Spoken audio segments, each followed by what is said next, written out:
आमर OJEE counselling 2025 सबु course पे जो माने सेकेंड एग्जाम बा स्पेशल एग्जाम देथिले तांको रजिस्ट्रेशन करिवार समय आसी आमर एमबीए एमसीए एमटेक प्रतिटी परीक्षा जोटा ओजेई कंडक्ट करूची तार प्रथम एग्जाम हेतिला जो माने प्रथम एग्जाम रे भाग नैथिले तांकर सिलेक्शन आसीले सीट भी अलॉटमेंट आसीले ए सेकेंड राउंड समय रे स्पेशल ओजेई बा सेकेंड ओजेई जो माने एग्जाम देथिले से माने रजिस्ट्रेशन करिवे एवं जो माने बीटेक करथिले तांकर प्रथम एग्जाम होची जेई मेन जोटा एनटीए कंडक्ट करे जो माने जेई मेन एग्जाम देइ नथिले तांको पे बीटेक पे सेकेंड बा स्पेशल ओजेई एग्जाम हेछि गोटे पिला मते प्रश्न करिछि सर हमर जो स्पेशल ओजेई बीटेक रो रैंक 15 लाख पर कोन आरंभ होछि ता माने ये जो स्पेशल ओजेई रे बीटेक पई जे रैंक 1 रखिछि तार रैंक आछि 15 लाख 1 एनु करी स्पेशल ओजेई रे आमे गोटे रजिस्ट्रेशन रे भाग नै आमे गोटे भलो कॉलेज रे भलो ब्रांच पाइबा से टाइप रो आशा करिया वृथा एवं रजिस्ट्रेशन पर चॉइस फिलिंग टा भी मध्य तमरो सेही परि दीर्घ बा उचित नचे तमे हुए तो कॉलेज पाइयारु वंचित होई पार एनु करी स्पेशल ओजेई एवं जेई मेन भितरे फरक कोन ओजेई रो प्रथम एग्जाम एवं स्पेशल एग्जाम भितरे फरक कोन ताकू नै आउ एक गुरुत्वपूर्ण वीडियो रे मनोज सेनापति मो चैनल को लाइक शेयर सब्सक्राइब एवं हाइप करिया पे पिला माने मोर विशेष अनुरोध पिला माने एई गोटे मेसेज आको ऊपर देखो देखिची रैंकिंग स्टेटस 15 लाख 1 रु काहे की देखौची शिवन पात्रो मत मेसेज करसन कारण से स्पेशल ओजे एग्जाम देइथिले तांकर धर गोटे पिला जे टॉप करिची माने स्पेशल ओजे बीटेक पे जो एग्जाम हेतला धर टॉप करिची ता रैंक हेतबो 15 लाख 1 सेमती आ गोटे पिला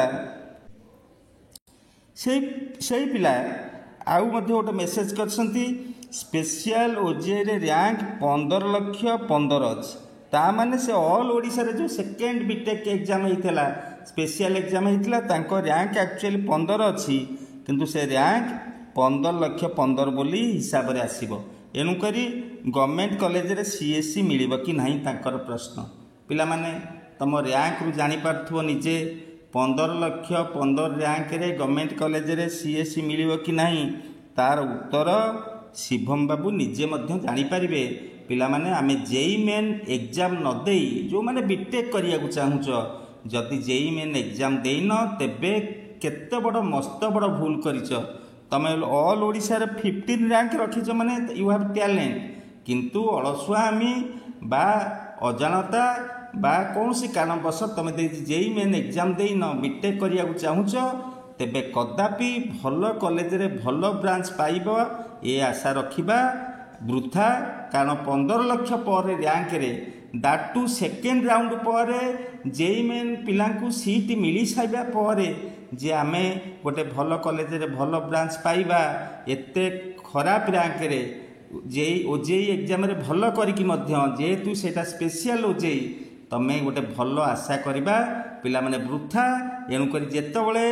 रजिस्ट्रेशन हबो तमरो चॉइस फिलिंग टा सेमति सुदीर्घ दीर्घ बा उचित एवं प्राइवेट कॉलेज मध्य तुमको ऐड करिया पड़िबो नचेत कॉलेज पायरु वंचित हबो वर्तमान पिला माने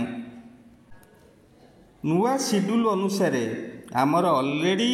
सेकेंड राउंड अलॉटमेंट आसी जाइछि एनु करी जेई मेन रैंक रे वर्तमान सुधा कॉलेज अलॉटमेंट चलछि थर्ड राउंड रे मध्य जेई मेन पिलांकु कॉलेज दिया जिवो एवं एठी हमर एठी 28 रु 1 जो नुआ शेड्यूल आछि 28 रु 1 तारिख भितरे आमर स्पेशल ओजेई बा सेकेंड ओजेई सेई माने रजिस्ट्रेशन करि परिबे तत् सहित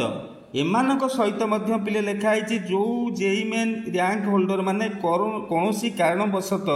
रजिस्ट्रेशन करनाती से फ्रेश रजिस्ट्रेशन करें ता माने पिला माने तमर रैंक 15 लाख ऊपर कहीं पिला माने प्रति वर्ष यहाँ हुए आमर एक्चुअली इंजीनियरिंग रे एडमिशन करने जेई मेन रैंक ही सबुचे इम्पोर्टाट जेहेतु जो पिला जेई मेन देना किंतु इंजीनियरिंग करेंगे गोटे सुजोग ऑल इंडिया रे ଯେତେ ପିଲା ସାରା ଭାରତ ବର୍ଷରେ ଯେତେ ପିଲା JEE ମେନ୍ ର୍ୟାଙ୍କ ପରୀକ୍ଷା ଦେଇଥିଲେ,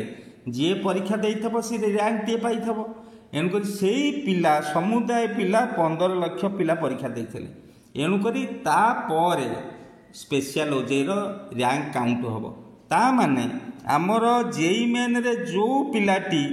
ଏକ୍ଜାମରେ ସବୁ ଚାଇ ଖରାପ କରିଛି, ମାନେ ପୁରା ୱର୍ଷ୍ଟ କରିଛି, ମାନେ ତା ର୍ୟାଙ୍କ ପୁରା ସବୁ ପିଲାଙ୍କ ତଳେ ଅଛି, ସବୁ ପିଲାଙ୍କ ତଳେ ଅଛି, ମାନେ ଅଲ୍ ଇଣ୍ଡିଆରେ ଧର 15 ଲକ୍ଷ ପିଲା ପରୀକ୍ଷା ଦେଲେ, ତାର ର୍ୟାଙ୍କ ପୁରା ଶେଷରେ 15 ଲକ୍ଷ ଅଛି। ଏଣୁକରି ସେ ପିଲା ମଧ୍ୟ ସ୍ପେଶିଆଲ OJEIର ଟପର ଯିଏ ହେଇଛି ତା ଚାଇ ଆଗରେ ଗୋଟେ ପାହାଚ ଆଗରେ ରହୁଛି। କାରଣ ସ୍ପେଶିଆଲ OJEI ଯେଉଁ ଏକ୍ଜାମ ହେଲା, ଆମର ଯିଏ ଓଡ଼ିଶାରେ ଟପର ହେଲା ତା ର୍ୟାଙ୍କ ହେଉଛି 15 ଲକ୍ଷ 1। ତା ମାନେ ଅଲ୍ ଇଣ୍ଡିଆରେ ଯେଉଁ ପିଲାଟି JEE ମେନ୍ ଏକ୍ଜାମରେ ସବୁ ଚାଇ ଖରାପ କରି 15 ଲକ୍ଷ ର୍ୟାଙ୍କ ରଖିଛି, ସିଏ ମଧ୍ୟ ଆମର ସ୍ପେଶିଆଲ OJEI ରଖିଥିବା ପିଲା ଚାଇ ଗୋଟିଏ ପାହାଚ ଆଗରେ ରହୁଛି ପିଲାମାନେ। ଏଣୁକରି ଏଇଥିରୁ ବୁଝିପାରୁଥିବ। ତାପରେ ଇଏ ଯେଉଁ ରେଜିଷ୍ଟ୍ରେସନ ହେବ ତା ସହିତ ମଧ୍ୟ JEE ମେନ୍ ପିଲାମାନେ ମଧ୍ୟ ଯେଉଁମାନେ କୌଣସି କାରଣବଶତଃ ରେଜିଷ୍ଟ୍ରେସନ କରିନଥିବେ, ସେମାନେ ବି ଆଉ ଥରେ ରେଜିଷ୍ଟ୍ରେସନ କରିବାକୁ ତାଙ୍କୁ ସୁଯୋଗ ଦିଆଯିବ। 28ରୁ 1 ଭିତରେ ତାଙ୍କ ର୍ୟାଙ୍କ ନିଶ୍ଚିନ୍ତ 15 ଲକ୍ଷରୁ ଭଲ ଥିବ, ମାନେ 15 ଲକ୍ଷର ତଳକୁ ଥିବ, 15 ଲକ୍ଷ ପରେ ନଥିବ। ତାପରେ ବର୍ତ୍ତମାନ ସୁଦ୍ଧା ସେକେଣ୍ଡ ରାଉଣ୍ଡ ସୁଦ୍ଧା ବହୁତ ପିଲାଙ୍କୁ କଲେଜ ଏବଂ ବ୍ରାଞ୍ଚ, ଭଲ କଲେଜ ଭଲ ବ୍ରାଞ୍ଚ ବା ତାଙ୍କ ଚଏସ୍ ଫିଲିଂ ଆକର୍ଡିଂଲି ବ୍ରାଞ୍ଚ ମିଳିସାରିବଣି। ଏବେ ବି ନୂଆ ଫ୍ରେଶ୍ JEE ମେନ୍ ର୍ୟାଙ୍କ ପିଲାମାନେ ତମ ସହିତ ରେଜିଷ୍ଟ୍ରେସନ କରିବେ। ଏଣୁକରି ସେମାନଙ୍କୁ ଯେତେବେଳେ କଲେଜ ମିଳିସାରିବ, ସେମାନଙ୍କୁ କଲେଜ ମିଳିସାରିଲା ପରେ ଫାଇନାଲ ଆଲଟମେଣ୍ଟରେ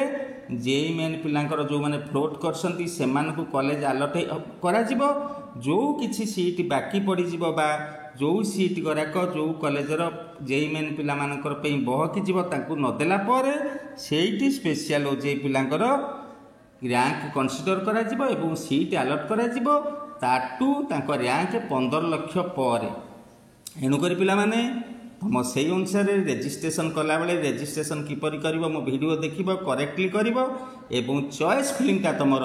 15 ଲକ୍ଷ ପରେ ର୍ୟାଙ୍କକୁ ନେଇ ସେଇ ଅନୁସାରେ ଦୀର୍ଘ ହେବା ଉଚିତ, ସୁଦୀର୍ଘ ହେବା ଉଚିତ, ନଚେତ୍ ତୁମେ କଲେଜ ପାଇବାରୁ ବଞ୍ଚିତ ହେବ। ଖାଲି ଇଏ ବିଟେକ୍ ପାଇଁ ନୁହଁ,